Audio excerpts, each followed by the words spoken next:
Hi friends, welcome to Uma Kannan world. നമ്മൾ ഇന്ന് ഉണ്ടാക്കാൻ പോകുന്നത് രാജ്മ വെച്ചിട്ട് ഒരു ഗ്രേവിയാണ് ഉണ്ടാക്കുന്നത്. അതിന് വേണ്ട സാധനങ്ങൾ എന്തൊക്കെയാണെന്ന് നോക്കാം. ഞാനിവിടെ ഫസ്റ്റ് രാജ്മ എടുത്തിട്ടുണ്ട്, ഒരു 200 ഗ്രാംസ് എടുത്തിട്ടുണ്ട്.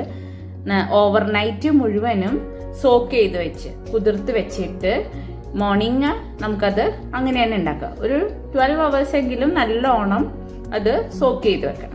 ഇത് കുക്ക് ചെയ്ത് മുളക്, പച്ചമുളക്, മഞ്ഞൾപ്പൊടി, കുരുമുളക് പൊടി, ഉപ്പ് ഇട്ടിട്ട് കുക്ക് ചെയ്ത് വെച്ചിരിക്കുന്നതാണ്.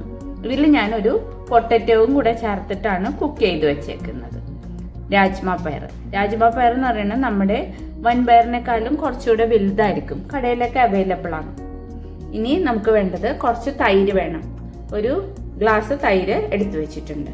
പിന്നെ നമുക്ക് വേണ്ടത് സവാള, ഒരു കുറച്ച് സവാള വേണം. മല്ലിയിലയും പുതിനയില വേണം. പച്ചമുളക്, ഗ്രീൻ ചില്ലീസ് ഒരു 2-3 സ്ലൈസ് ചെയ്ത് വെച്ചിട്ടുണ്ട്.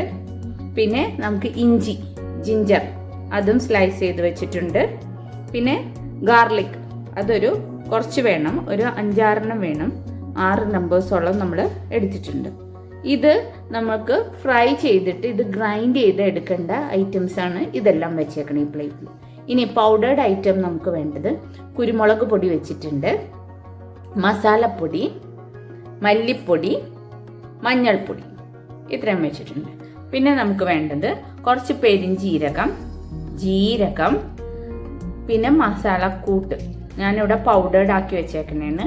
പട്ട, ഗ്രാമ്പു എല്ലാം കൂടെ പൗഡേർഡ് ആക്കി വെച്ചേക്കണേന് ഒരു 3 ഏലക്ക. ഇത്രയുമാണ് വേണ്ടത്. ആദ്യം നമുക്ക് സവാള, ഇഞ്ചി, വെളുത്തുള്ളി, പച്ചമുളക്, പിന്നെ പുതിനയും മല്ലിയിലയും ഇതെല്ലാം ഒന്ന് നമുക്ക് ഫ്രൈ ചെയ്ത് എടുക്കാം. ഒരു ചീനിച്ചട്ടിയിൽ കുറച്ച് കോക്കനട്ട് ഓയിൽ, ഇല്ലെങ്കിൽ നമുക്ക് എന്ത് എണ്ണ വേണമെങ്കിലും നമുക്ക് ഇതിലേക്ക് യൂസ് ചെയ്യാം. ഞാനിവിടെ കോക്കനട്ട് ഓയിലാണ് യൂസ് ചെയ്തിരിക്കുന്നത്. അതിലേക്ക് നമ്മൾ കട്ട് ചെയ്ത് വെച്ചിരുന്ന സവാള ആഡ് ചെയ്തിട്ടുണ്ട്.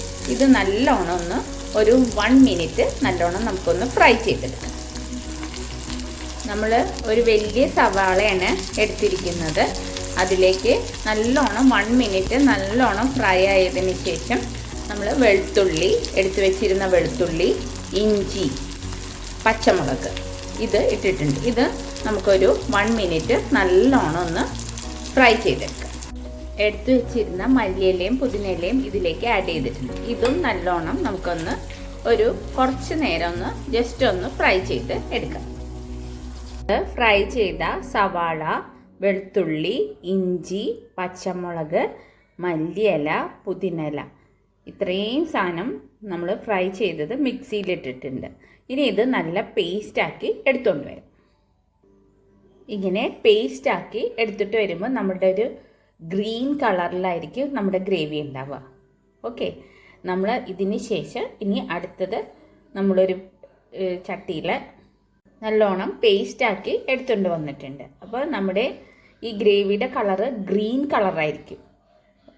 ഇങ്ങനെ വേണം നല്ലോണം പേസ്റ്റാക്കി ഗ്രൈൻഡ് ചെയ്ത് എടുത്തിട്ട് വരാം. നമ്മൾ എടുത്തു വെച്ചിരുന്ന ജീരകവും പെരിഞ്ജീരകവും കോക്കനട്ട് ഓയിലിൽ നമ്മൾ ഇട്ടിട്ടുണ്ട്. ഇനി ഇത് ഒന്ന് ജസ്റ്റ് ഫ്രൈ ആയി വരുമ്പോഴത്തേക്കും നമ്മൾ പേസ്റ്റ് ആക്കി വെച്ചിരിക്കുന്നത് നമുക്കിതിലേക്ക് ആഡ് ചെയ്ത് കൊടുക്കാം.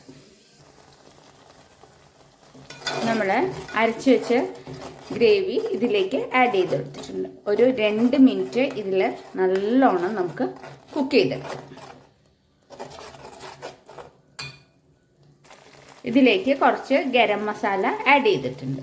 ഇതും നല്ലോണം നമുക്ക് മിക്സ് ചെയ്തതിന് ശേഷം നമ്മൾ എടുത്ത് വെച്ചിരിക്കുന്ന പൗഡേർഡ് ഐറ്റമൊക്കെ ഇതിലേക്ക് ആഡ് ചെയ്ത് കൊടുക്കാം. നമ്മൾ എടുത്ത് വെച്ചിരിക്കുന്ന മല്ലിപ്പൊടി, മസാലപ്പൊടി, കുരുമുളക് പൊടി, മഞ്ഞൾപ്പൊടി ഇതെല്ലാം ഇതിലേക്ക് ആഡ് ചെയ്ത് കൊടുക്കുക.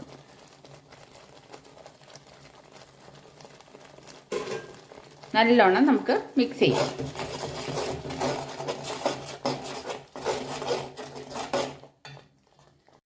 നമ്മുടെ ഗ്രേവി എല്ലാം നല്ലോണം കുക്കായി വന്നിട്ടുണ്ട്. നമ്മുടെ പൗഡേർഡൊക്കെ ഐറ്റം ഇട്ട് കഴിഞ്ഞാൽ നല്ലോണം ഒരു 2 മിനിറ്റ്സും കൂടെ നല്ലോണം കുക്ക് ചെയ്തെടുക്കണം. അപ്പോൾ പൗഡറിൻ്റെ പച്ചമണമെല്ലാം നമുക്ക് മാറിയിട്ട് നല്ലൊരു ഫ്ലേവർ ഇതിലേക്ക് വരും.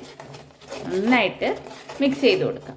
ഇനി ഇതിലേക്ക് നമ്മൾ ആഡ് ചെയ്യാൻ പോകുന്നത് നമ്മൾ എടുത്തു വെച്ചിരിക്കുന്ന തൈരാണ്. കേർഡ് ആഡ് ചെയ്യാൻ പോവാണ്. കേർഡ് ആഡ് ചെയ്തിട്ടുണ്ട്, തൈര് ആഡ് ചെയ്തിട്ടുണ്ട്. നല്ല കട്ടിയായിട്ടുള്ളത് തന്നെ ഇതിലേക്ക് ആഡ് ചെയ്യണം.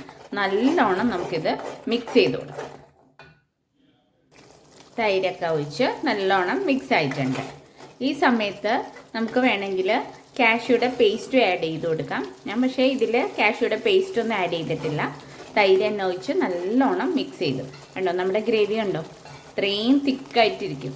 ഇനി ഇതിലേക്ക് നമ്മൾ കുക്ക് ചെയ്ത് വെച്ചിരിക്കുന്ന രാജ്മയും ഉരുളക്കിഴങ്ങും ഇതിലേക്ക് ആഡ് ചെയ്ത് കൊടുക്കാം. നമ്മൾ കുക്ക് ചെയ്ത് വെച്ചിരിക്കുന്ന രാജ്മയും നമ്മുടെ ഉരുളക്കിഴങ്ങും ഇതിലേക്ക് ആഡ് ചെയ്ത് കൊടുക്കണം. നല്ലോണം മിക്സ് ചെയ്യാം. കുറച്ച് നേരം ഇതിനകത്തിരുന്ന് കുക്കാവണം. കണ്ടോ, നല്ല തിക്കായിട്ടുള്ളൊരു ഗ്രേവിയാണ് നമുക്കിതിൽ വരുന്നത്. കണ്ടോ, നല്ലോണം നമുക്ക് കുക്ക് ചെയ്യാം. നമ്മൾ രാജ്മ പയർ കുക്ക് ചെയ്തപ്പോൾ ഉപ്പിട്ടിട്ടാണ് കുക്ക് ചെയ്തേക്കുന്നത്. അപ്പോൾ ഇതിലേക്ക് ഉപ്പ് നോക്കിയിട്ട് നമ്മൾ ചേർക്കണം. കുറച്ചുകൂടെ ഉപ്പ് നമുക്കിതിലേക്ക് ആഡ് ചെയ്ത് കൊടുക്കാം. നമ്മുടെ കറിയെല്ലാം നല്ലോണം കുക്കായിട്ടുണ്ട്. ഇതിലേക്ക് എല്ലാം മിക്സ് ചെയ്ത് വന്നിട്ടുണ്ട്. കണ്ടോ, നല്ല തിക്കായിട്ടുള്ളൊരു ഗ്രേവിയാണ് നമുക്കിതിൽ കിട്ടുന്നത്. നമ്മുടെ രാജ്മ ഗ്രേവി റെഡി ആയിട്ടുണ്ട്. കണ്ടോ, നല്ല തിക്കായിട്ട് നമ്മുടെ ചോറിൻ്റെ കൂടെയും ചപ്പാത്തിയുടെ കൂടെയൊക്കെ കഴിക്കാനായിട്ട് നല്ല ടേസ്റ്റി ആയിട്ടുള്ളൊരു കറിയാണ്. ഇനി നമുക്കിത് സർവിങ് ബോളിലേക്ക് മാറ്റാം. നമ്മുടെ രാജ്മ കറി ഗ്രേവി റെഡി ആയിട്ടുണ്ട്. എല്ലാവരും ഉണ്ടാക്കി നോക്കണം. ഈസിയാണ് ഉണ്ടാക്കിയെടുക്കാൻ.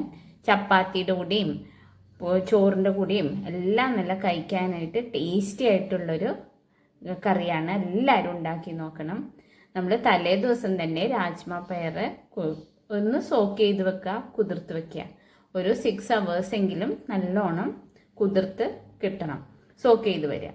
അതിനുശേഷം നമ്മൾ കുക്ക് ചെയ്യാൻ നേരത്ത് ഉപ്പ്, മഞ്ഞൾപ്പൊടി, കുരുമുളക് പൊടി, പച്ചമുളക് ഇത്രയും ഇട്ടിട്ടാണ് നമ്മൾ കുക്ക് ചെയ്തെടുക്കേണ്ടത്. അതിൽ ഉപ്പിടുമ്പോൾ നമ്മുടെ കറിയിൽ നോക്കിയിട്ട് വേണം ഉപ്പിടാൻ. ഇത്രയും ശ്രദ്ധിച്ചാൽ മതി. പിന്നെ നമുക്ക് എല്ലാം ഒന്ന് ഫ്രൈ ചെയ്തെടുക്കുക, പേസ്റ്റാക്കി എടുക്കുക. ഈസിയാണ് ഉണ്ടാക്കാനായിട്ട്. എല്ലാവരും ഉണ്ടാക്കി നോക്കിയിട്ട് അഭിപ്രായങ്ങളൊക്കെ പറയാം. ഇഷ്ടപ്പെട്ടാൽ ഷെയർ ചെയ്യണം, ലൈക്ക് ചെയ്യണം, കമൻറ്റ് ചെയ്യണം കേട്ടോ. Thank you friends.